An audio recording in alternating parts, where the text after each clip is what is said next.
Hello world, this is Girly Micro's mum here. I'd like to introduce the Celebrating Mother's Day podcast, in which I may feature just a little. So enjoy. Remember, all opinions are her own.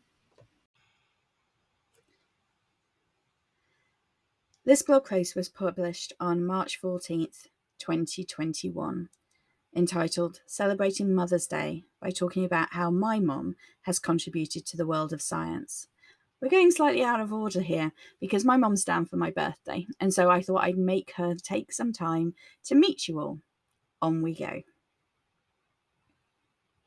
I talk a lot in this blog about raising each other up and bringing your whole self to being a scientist. There is one woman who taught me this from a very young age. Let me introduce you to my mom, Sandra. My mom is from a generation where her options were limited by her gender. She was forced to leave school in order to work to support her family until the point at which she got married. Then she was one of the first generation of women to try to balance having a family with work.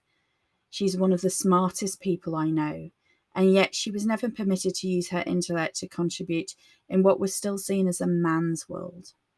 Despite that, my mum has contributed to science in multiple ways throughout her life, and I wanted to honour that contribution by talking about it and recording it here, so that it doesn't get overlooked or forgotten, like many contributions of her counterparts. One of Sandra's first jobs was working at the University of Aston. She worked for an old school professor who, from conversations about him, was kind, smart, and somewhat impractical. I believe, although I could be wrong, that he was a biochemist, but he could have been a physicist. This was when my mother started contributing to the world of science. In those days, professors would dictate their scientific papers, and my mom was the one that typed them up. She captured their equations and hand drew out their graphs so that they could submit their manuscripts for publication. The theses of PhD students also needed to be typed up so that they could be submitted for examination. This is in fact how she met my father. She typed up his thesis. A thesis he still has, by the way, and that I looked at when writing mine, including the hand-drawn graphs inside. Like many women of the time, when they married and became pregnant, she had to give up her job in science, which she loved, in order to have a family. I'm lucky enough to be super close to my mom. I know how fortunate I am, and that this isn't the situation for everyone. Part of the reason for that is that she hasn't always had it easy with me. Let's just say as a child, I didn't sleep, and then I managed to become severely ill on more than one occasion.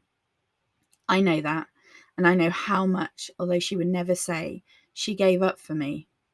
When I was ill during my GCSEs and I missed my 5th year in school, and was facing never being able to go to university and losing my identity as an academic student, she was there.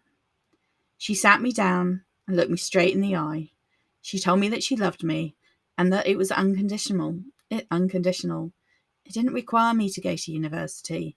It didn't require me to be anything other than I could manage and want to be. She gave me the strength to gradually rebuild. Because of her, I did eventually make it to university. Without her, I would never have studied science or made it to be a scientist today.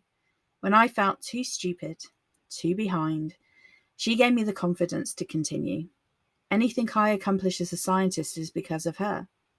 She was determined that she would open doors for me that were closed to her, and when I faltered, that she would help me through them. She continued to be interested in science.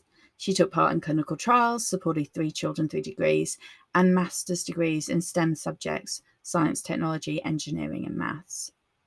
She edited dissertations, acted as a sounding board, and asked more revision questions than I'm sure she'd care to remember. She came with me to the Blackpool mock exam when I was sitting FRC Path.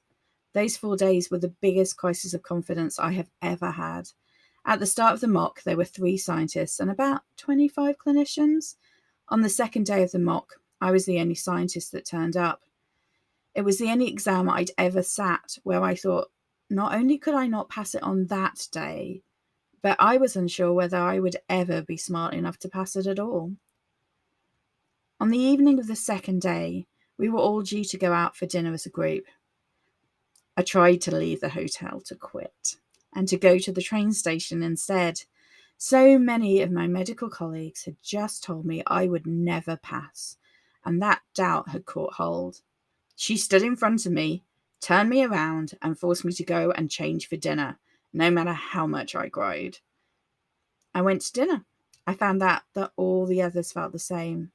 I wasn't alone, but she enabled me to see that. Her faith also helped me withstand the morning of the fourth day when a group of medics surrounded me and asked me why it was that a scientist like me should think that I should be allowed to do the exam or even do a job like them. My mother continued to use the knowledge she had established during PhD thesis writing for other people when I was writing my PhD. She'd been able to sit some academic degree modules herself as part of a great scheme run by the University of Birmingham, and she built upon the knowledge from her first post, writing and checking all of those papers. She used those skills to proofread, edit, and sense check every line of my 95,000 word thesis. She even took the week off work to be with me in the week prior to submission to do the tasks that, I'd run out of time to do, like make abbreviation lists. The fact that the only correction needed after my PhD viva was to write an additional summary conclusion of 350 words is in large part due to her diligence and scientific understanding. For the last 6 years, my mum has been able to get even more involved in science. She's been helping me run the Environment Network, the Healthcare Science Education Conferences, and outreach events since their inception. She's project manager, events organizer, and conference reception manager for everyone. She's now run events for over 1,000 scientists and infection prevention and control professionals. Her contribution is immense. She has supported the learning and practical improvements of everyone that attends, and she does it because she loves both science and me. So this is my tribute to the women that went before. The women that society didn't see and put in boxes in which they didn't fit but had no choice to live. Here's to the women that fought and opened doors, broke ceilings, and paved the way for those of us who travel behind. I see you, and I am grateful for everything you did. Here's to my mom, who wrote papers that won't bear her name, who contributed to academic dissertations across disciplines, who has organised scientific conferences and raised so many up along the way. To my mom, who fought her share of battles so that I didn't have to. I love you. I'm thankful for you, and know that everything I accomplish is in part because of you. All opinions in this blog are my own.